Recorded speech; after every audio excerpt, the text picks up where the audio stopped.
Good afternoon, ladies and gentlemen. It's a pleasure being invited here with such a good group, a group that has shown that it does excellent things and reports and can move things. So I'm glad to be here and share some of our insights. And I was lucky in 2000 to be allowed to start a new company.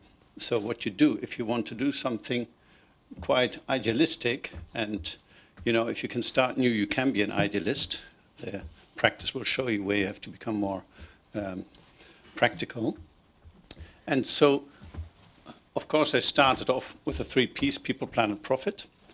And when you think about doing something new and you want to get some financing to combat climate change, to work for meet the energy demand of the future, then it can be seen as doing something more charitable. So if you go and say, well, you want to save the world and you need some money for that, then people send you to a charity rather than to the business side of the business. So at Cofra, our parent company, I luckily had open ears to just start. When you look at an industry that gives you double-digit growth for the unforeseeable future, there are only very few ones. And so energy is one of them. And luckily, as you can see from this slide, which goes to 2100, the fossil fuels look to peak at around the 4th decennium, and then solar will take over.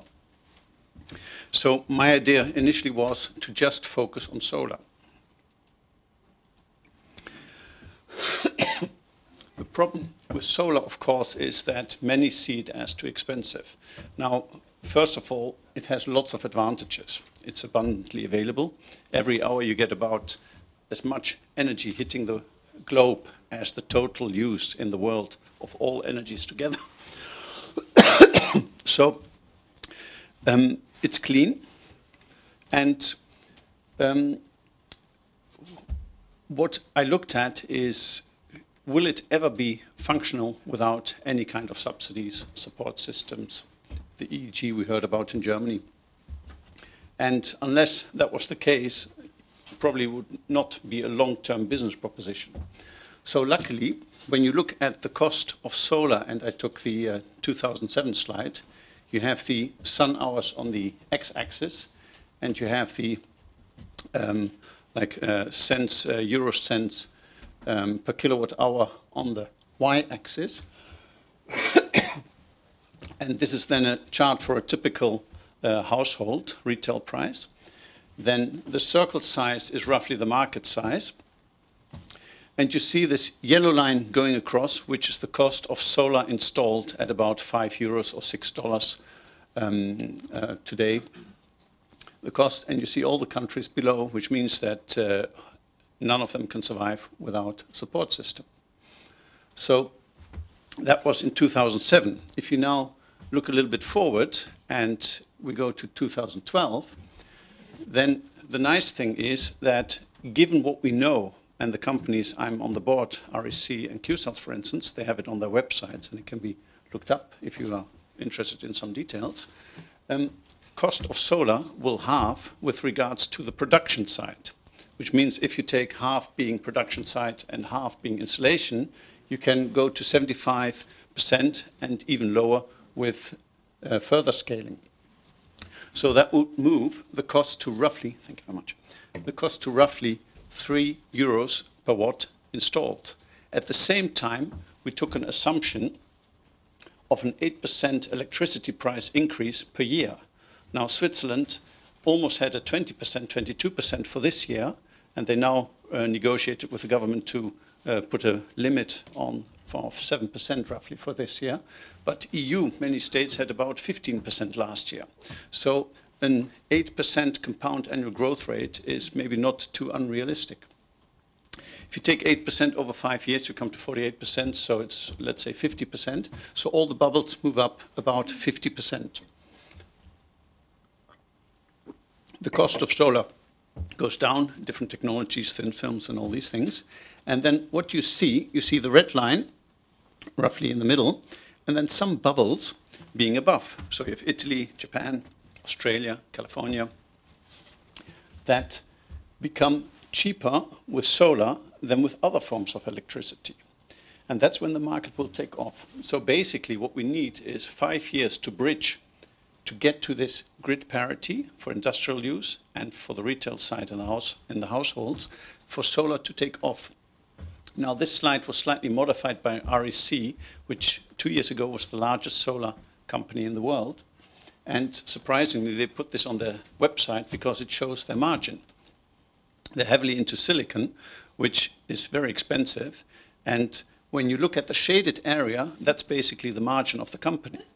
So what they say is, if we produce too much and the market doesn't take it, how much can we reduce the margin to still be able to sell whatever we produce? And then you see that countries like Germany, all of a sudden, we heard that Germany doesn't have too much sun, but southern Germany surely will work.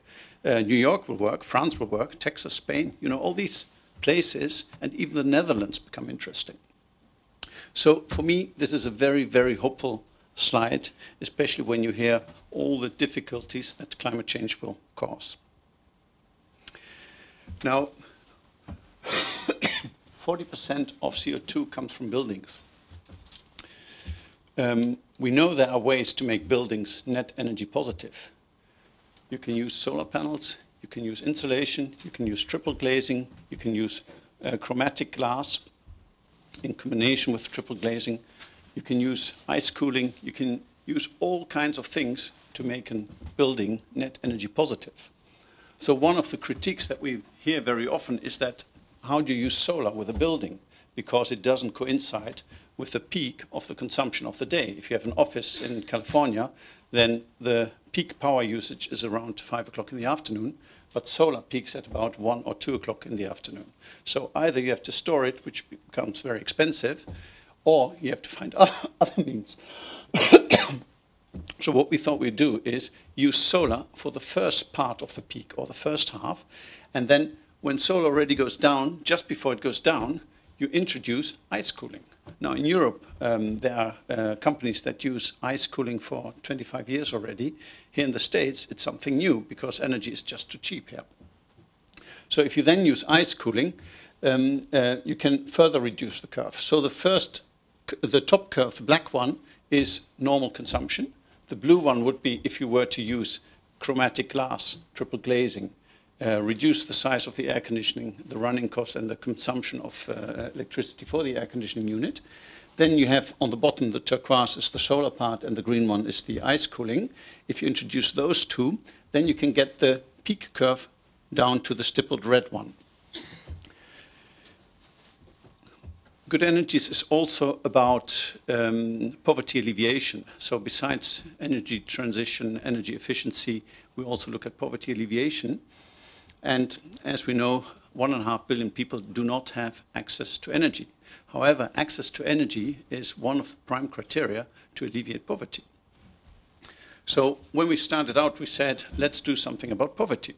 We set up a foundation, the Good Energies Foundation.